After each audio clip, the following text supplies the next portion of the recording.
Hello everybody, and a very warm welcome to the latest episode of Hidden Jewels of Soul and Disco. Once again, a big thank you to each and every one of you who joined the live stream on Saturday. I'm getting messages all over the place how much you enjoyed the stream. And for those who missed it, there will be a link above my head so you can rewatch the stream in all of its glory. And of course, there will be an episode number 5. And as soon as I got the date, I'll let you know. In this week's episode, we will be featuring an album which I consider every serious soul collector should have in their collection. It was a missed opportunity back in those days, but today this album gets the attention it deserves. So therefore, this week, we'll be featuring Doris Duke.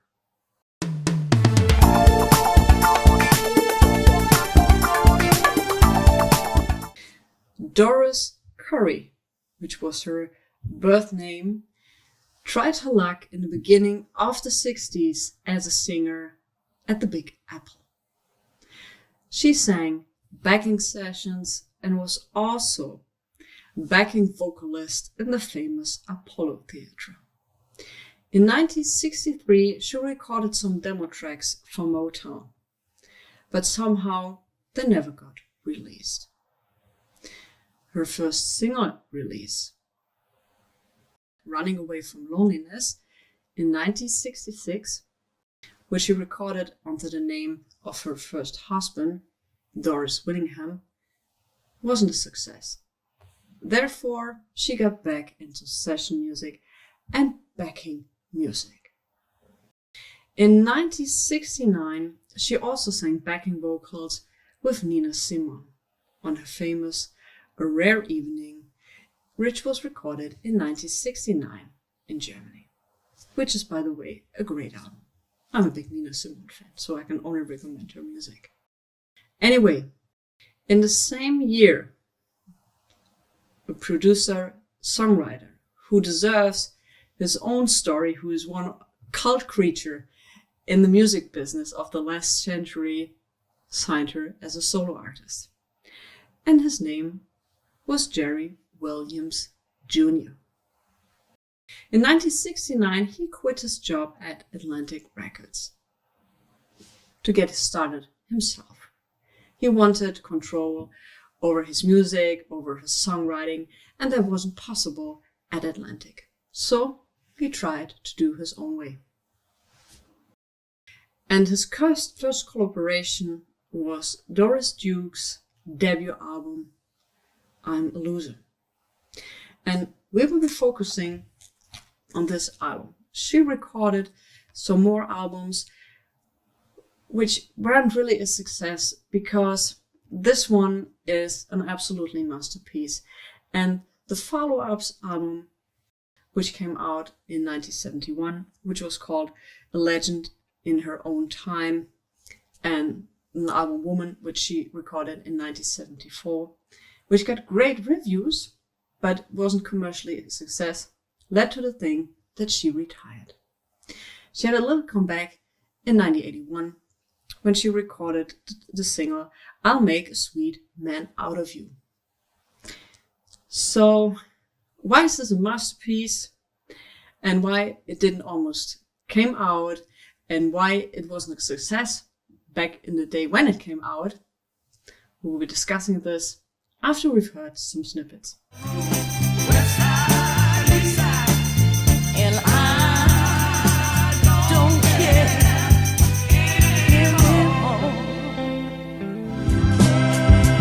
You didn't let me alone. How was I to know you care? Ooh, I found somebody new. There's some other people that won't good enough. 'Cause what you let me to work with sure made it right. And on special occasions you didn't forget.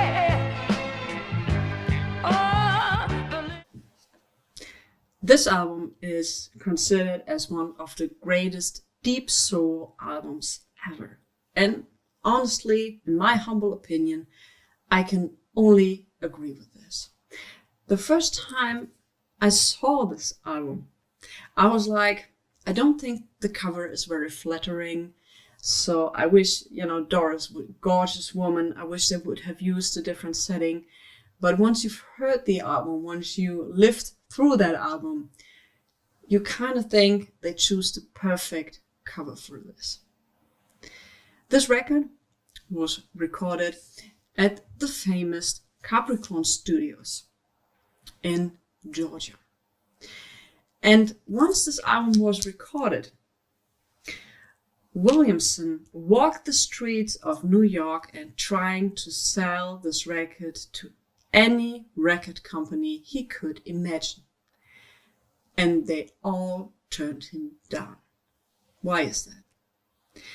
This album is for women because it describes the story of a woman who made some bad choices with men and actually ends up walking the streets, if you know what I mean. She meets a man and she thinks she hit jackpot, and it turns out the man is a pimp, and she actually has to walk the streets. And in the song I Don't Care Anymore, she's like, I lost everything, I just don't care anymore, I'm just feeling empty. And it's a very rough story, and that's what makes this album so great. So nevertheless, who plays on this album? Doris owns it from the beginning to the end. With her gospel influence, she makes this album extremely special. I can't recommend this album enough. Luckily, Canyon Records executive heard that album and he said, listen, Williams, I want that album. And Williams was so relieved that he said once in an interview, I almost paid that guy that somebody finally releasing this album. This is a story which needs to be heard. There were 2 single releases of this album and it did quite well. But why didn't it become the hit it should be? It's not because of the very frustrating topics.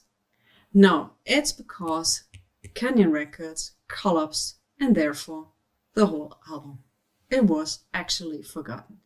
And Doris could never getting back into these feelings, into this deep, deep, soulful mood which she had on this record.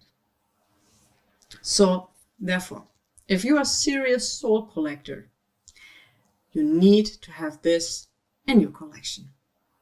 And therefore I would say, let's look at the cover. So that's the cover and that's the back.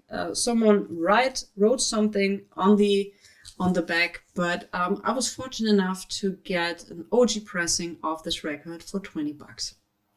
I never really understood when this one was reissued. I think there was a hyper sticker on the reissue which says highly sought after album.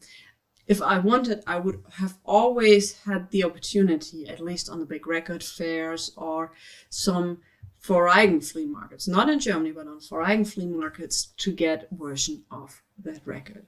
And there are reissues of that album in many formats. You can have it on CD, on vinyl, on everything.